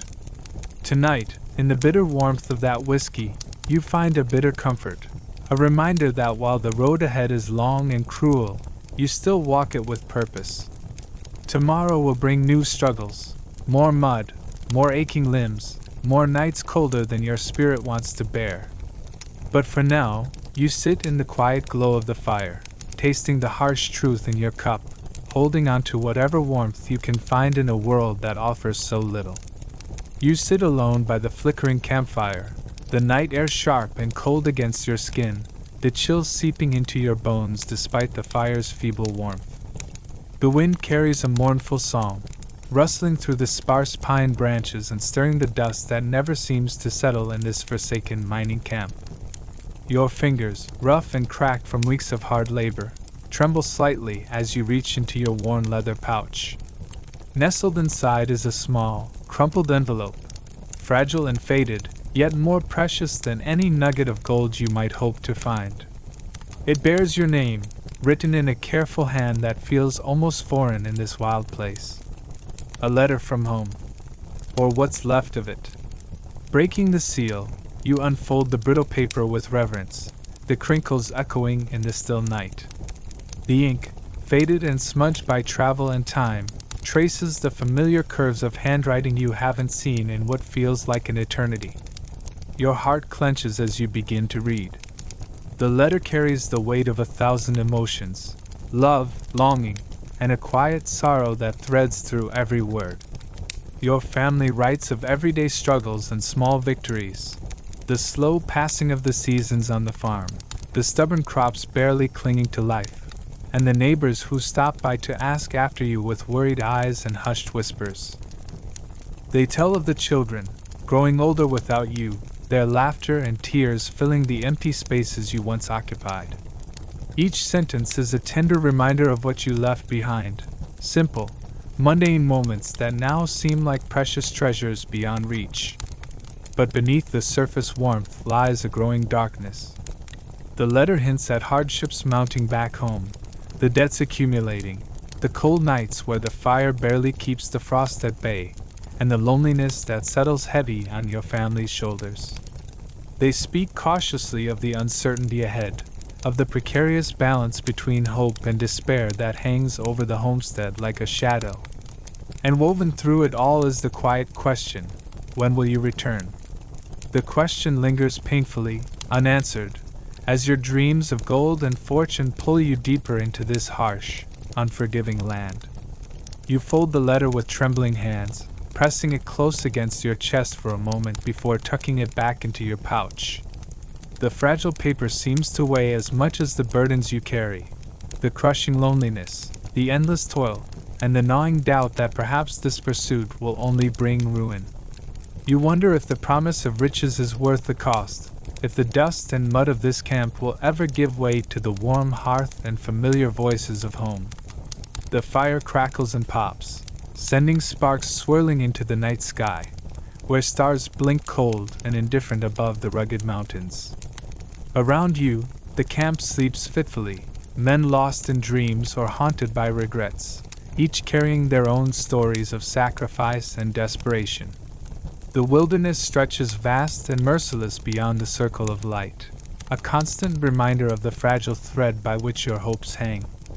You stare into the dying embers, the letter burning a silent hole in your pocket, and let the ache of homesickness wash over you. This letter from nowhere is both a lifeline and a torment, a connection to a past slipping further out of reach with every day spent in this barren land. It reminds you of the love waiting behind 1,000 miles of dirt and hardship, yet it also lays bare the price of your absence. Tonight, as the cold wind bites deeper and the stars wheel slowly overhead, you clutch the letter close and whisper a silent vow. Whatever comes, you will endure. You will fight through the mud, the sweat, and the endless disappointment. For home. For the hope that this desperate gamble might one day be worth it. But for now, all you have is the fragile paper in your pocket, the fading glow of the campfire, and the heavy silence of a night that seems to stretch on forever. The pale light of dawn creeps slowly over the jagged horizon, casting long, cool shadows across the rough terrain of the mining camp. You wake stiff and sore, the aches from yesterday's endless digging settle deep into your muscles like unwelcome ghosts. The cold night still lingers in your bones despite the thin wool blanket wrapped around you. Today, you've made your decision. Today, you're leaving. Leaving behind the dirt, the mud, the relentless hunt for gold that has worn away not just your hands, but your very spirit. You need to escape, if only for a little while, to breathe air that doesn't carry the stench of sweat and desperation. Outside your tent, the camp stirs slowly. Men rouse from their slumber, yawning and rubbing sleep from their eyes, faces hardened by the harshness of this unforgiving land. The clatter of boots and the low murmur of voices fill the cool morning air. You pack your few belongings with care, the small worn sack containing your meager possessions, rusted tin cup, threadbare shirt, and the letter from home still folded carefully in your pocket. This is everything you own, the fragile ties to a life beyond the endless dust and toil. Your horse waits nearby, a lanky, scruffy creature with tired eyes that reflect the same exhaustion you feel. The beast's coat is dusty and matted, but its spirit remains stubborn and fierce, a wildness you've come to respect. You approach quietly, running your hand over its neck, feeling the slight tremor of muscle beneath your calloused palm. "We're leaving today," you whisper, voice thick with hope and hesitation. You saddle your horse with practiced hands, adjusting the worn leather straps that creak under your touch. The familiar weight of the saddle is oddly comforting, a reminder of the bond between man and beast forged through countless hardships. Swinging your leg over, you settle into the saddle, gripping the reins lightly, ready to urge your companion forward into the unknown. But then, something changes. The horse shifts restlessly, ears twitching, eyes narrowing as if sensing your intent but refusing to obey. You tug gently on the reins, encouraging it to step forward, but it plants its hooves firmly in the dirt, refusing to budge. A low snort escapes its nostrils, and it shakes its mane defiantly, tossing its head as if to say, "Not today!" You pull harder, frustration bubbling in your chest. "Come on," you say firmly, voice edged with impatience. "We have to get out of here." But the horse stubbornly resists, spinning in a small circle, then stepping back toward the camp. The reins cut into your palms as you struggle to maintain control, muscles straining under the effort. Around you, other miners pause to watch, some with knowing smirks, others shaking their heads in quiet sympathy. They've seen this defiance before, how the horses of the West, much like the men themselves, have minds of their own, stubborn and wild. You soften your tone, speaking low and soothing, sharing your fears and hopes with the animal. Slowly, the horse's resistance lessens, and with a tentative step, it moves forward. But the pace is slow, reluctant, as if the animal senses your own wavering resolve. You wonder, for a fleeting moment, if it is your heart or the horse's that is truly holding you back. The trail out of the camp stretches before you, a winding path through sagebrush and rocky soil, disappearing into the hazy morning light. Each step away from the camp feels heavier than the last, weighed down by memories of failure, hope, and everything left undone. The dust rises behind you, swirling in the soft breeze, a ghostly reminder of the life you're trying to escape and the dreams you still chase. The horse's steady gait beneath you is the only certainty in this uncertain world. You lean forward, whispering promises of freedom and better days, hoping your companion will carry you far beyond the reach of this cursed place. Yet deep inside, you know the truth. You cannot outrun the past or the harsh lessons of this land. The West demands more than strength. It demands patience, resilience, and a stubborn heart willing to endure. As the sun climbs higher, warming your face and drying the sweat beneath your hat, you realize this journey is not just about leaving a place, but about confronting the wildness within yourself. Your horse may have other plans today, but tomorrow is another day. Tomorrow, perhaps, you'll find the courage to lead, not only this creature, but your own restless spirit, into whatever awaits beyond the horizon.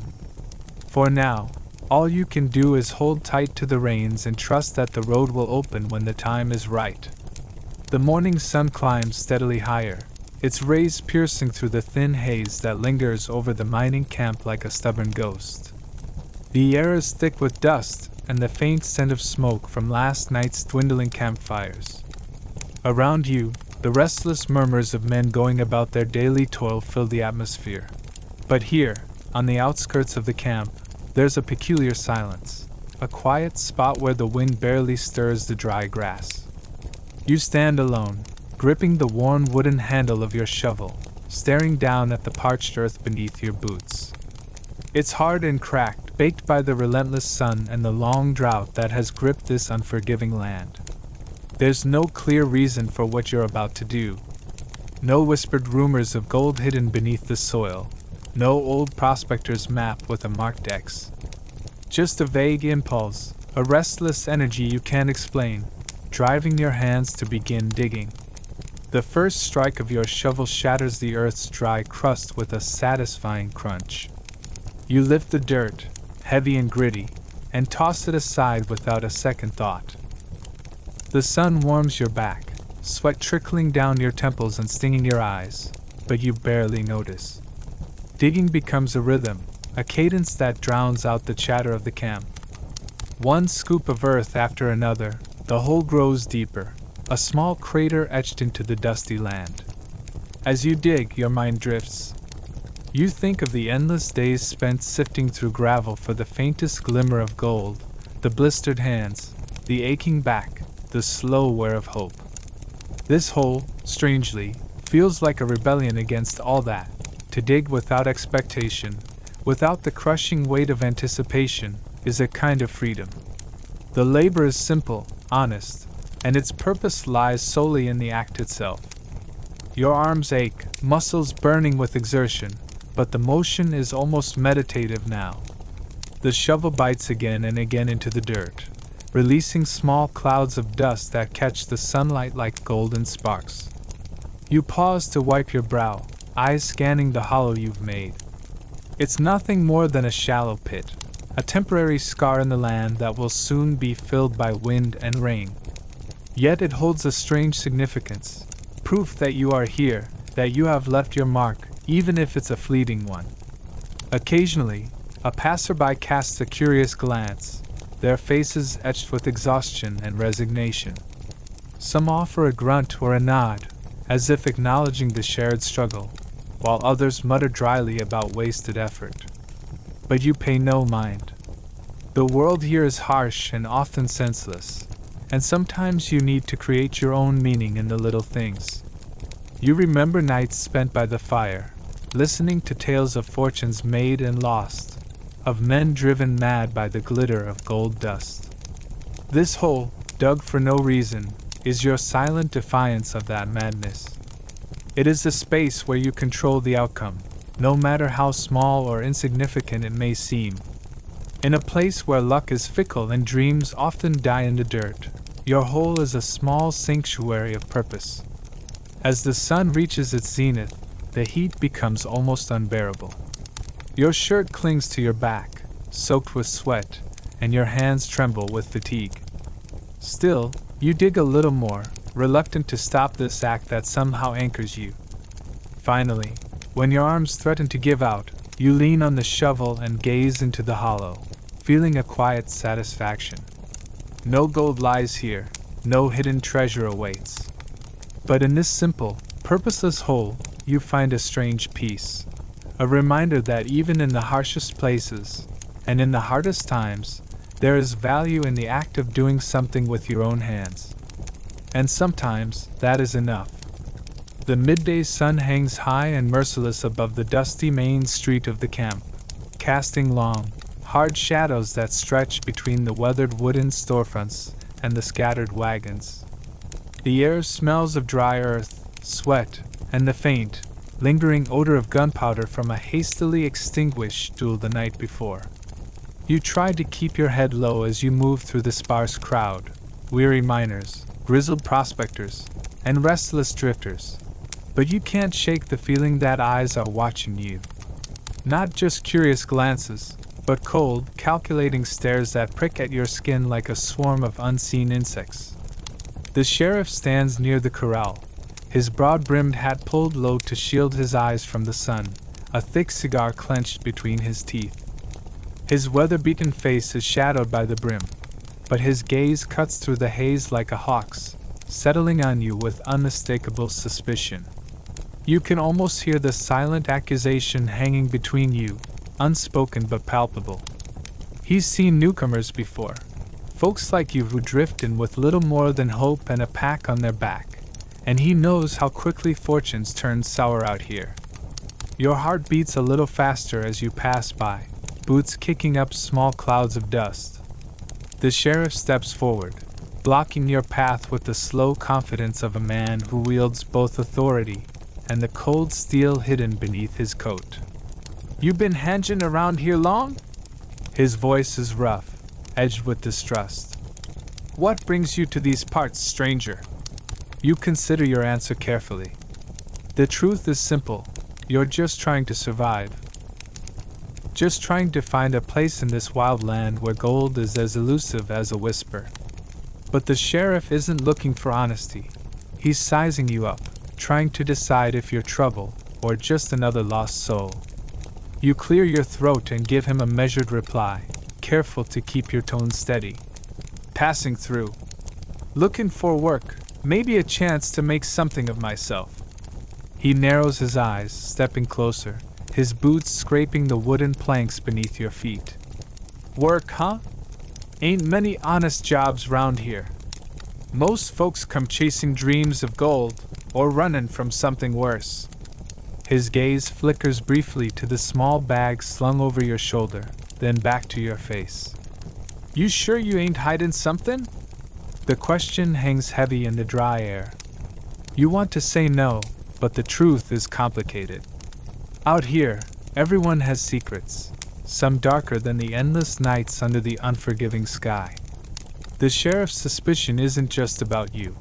It's about the dangers that lurk beneath the surface of this rugged land, where law is thin and justice is often dispensed by the barrel of a gun. Before you can respond, a loud crash echoes from the saloon at the end of the street, glasses shattering, a shout, and the unmistakable sound of a fist connecting with flesh. The sheriff glances toward the noise, then back at you, a fleeting smirk playing on his lips. "Keep your nose clean, stranger. This town don't need more trouble." With that, he steps aside, tipping his hat briefly before turning and striding toward the chaos. You watch him go, heart still pounding, knowing that out here, suspicion can be just as dangerous as any outlaw's bullet.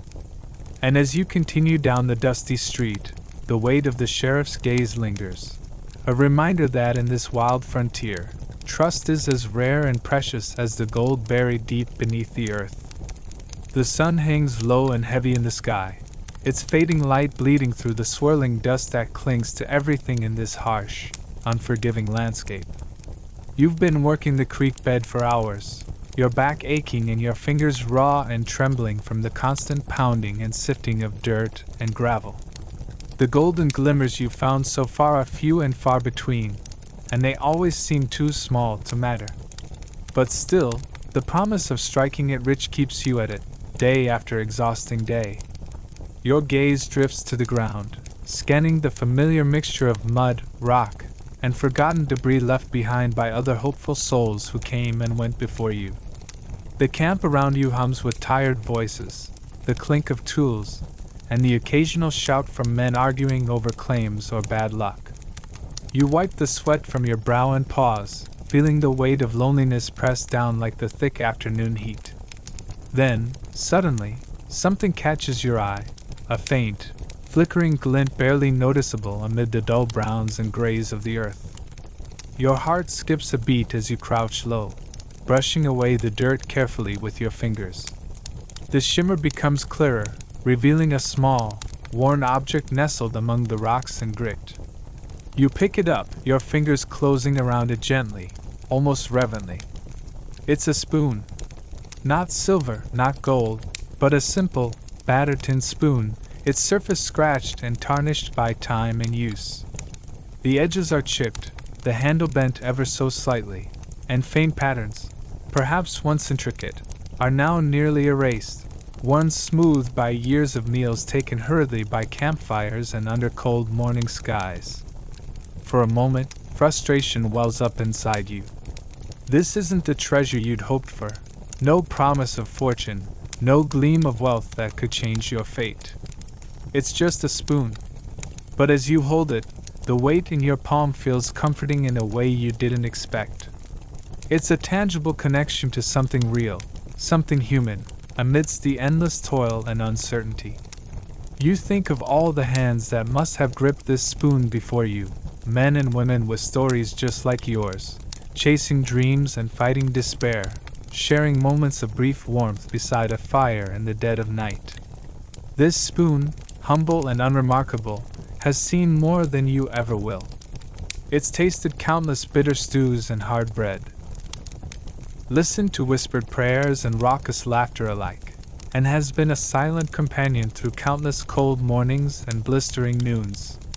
In a camp full of raw ambition, harsh survival, and desperate men, this small, simple object is a rare thing, a piece of ordinary life that stubbornly endures. It speaks of the small comforts and routines that keep hope alive when everything else seems bleak.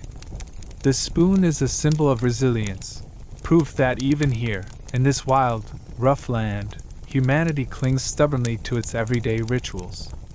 As the sky shifts from gold to deep purple, and the first stars begin to prick the darkening canvas above, you tuck the spoon carefully into your pocket.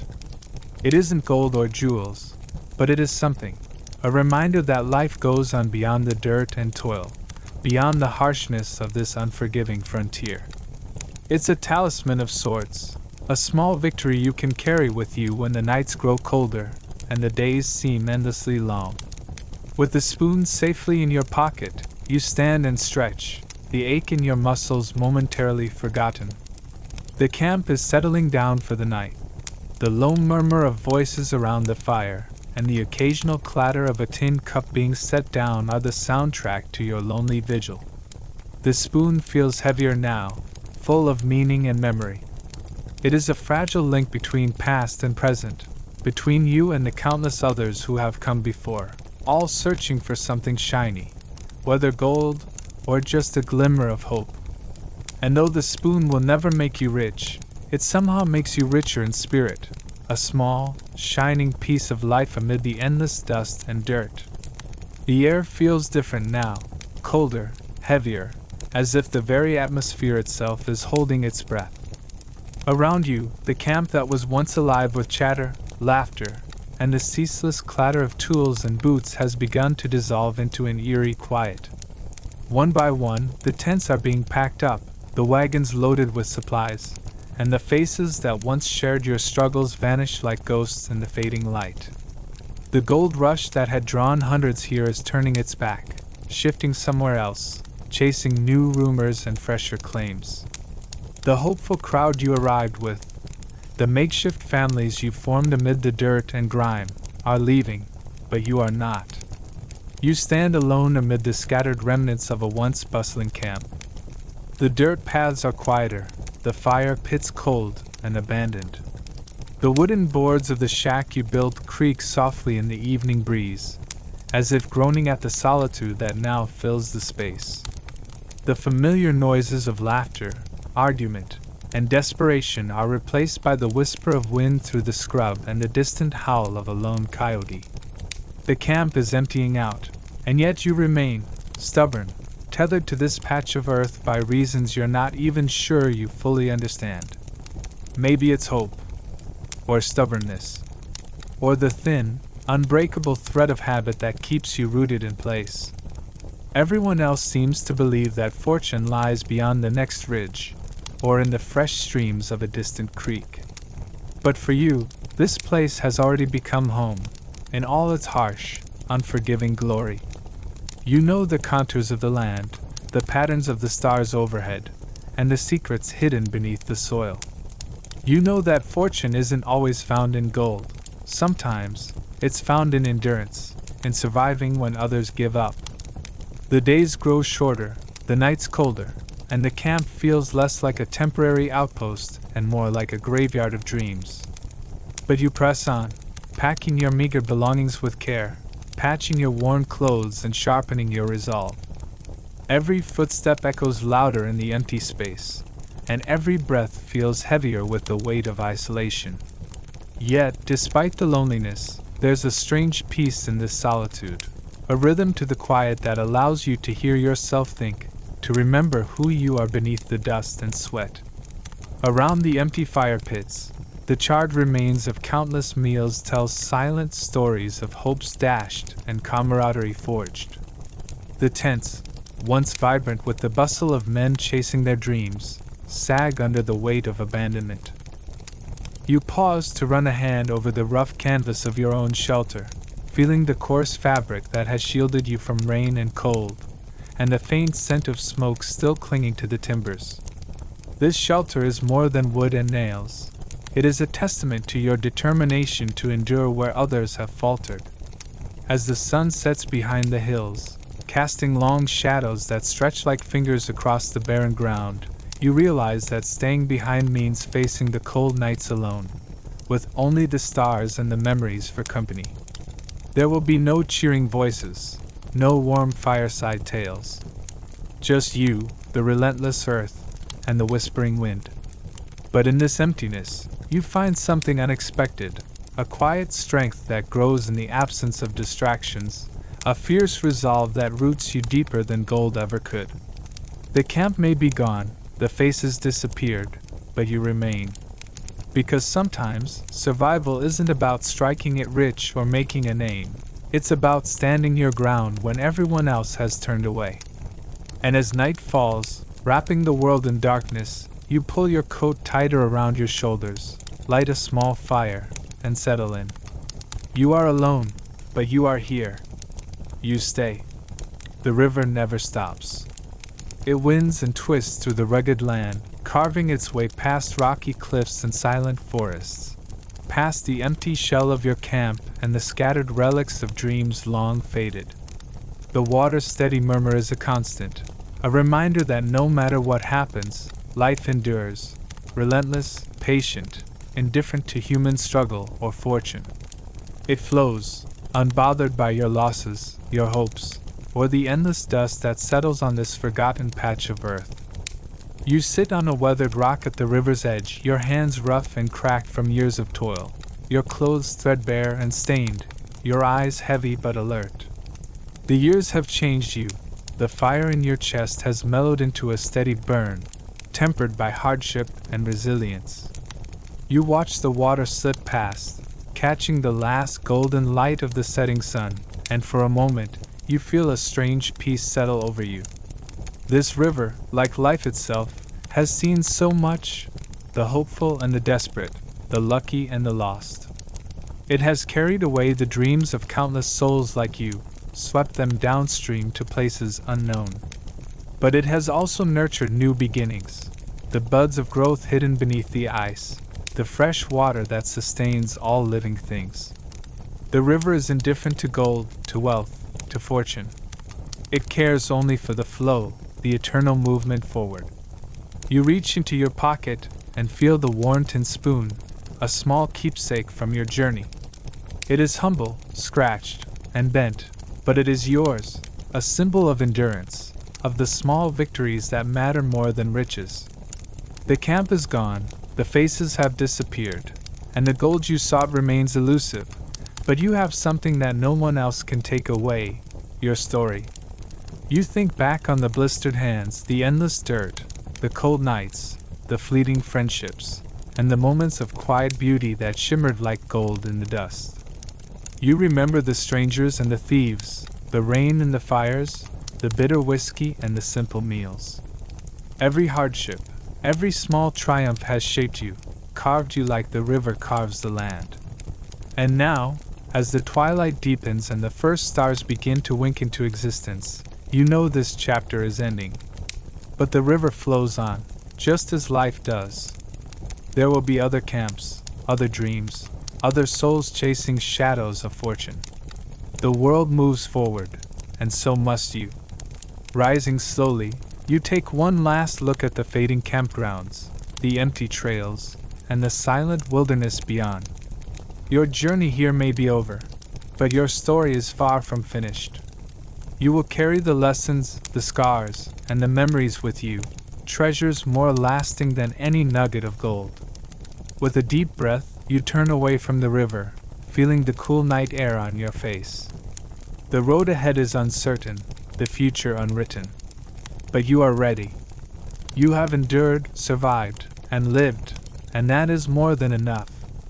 The river flows still, steady and sure, as you step into the dark. Into whatever comes next. Thank you for joining me on this long, dusty journey through the lives of those who dared to chase gold and dream of a better life. If you found this story captivating or even just a little interesting, don't forget to leave a comment below. I'd love to hear your thoughts or any stories you might want to share. And if you want to continue exploring more forgotten tales, make sure to subscribe and hit the notification bell so you never miss a new chapter. Until next time, keep your spirit strong and your heart ready for the next adventure.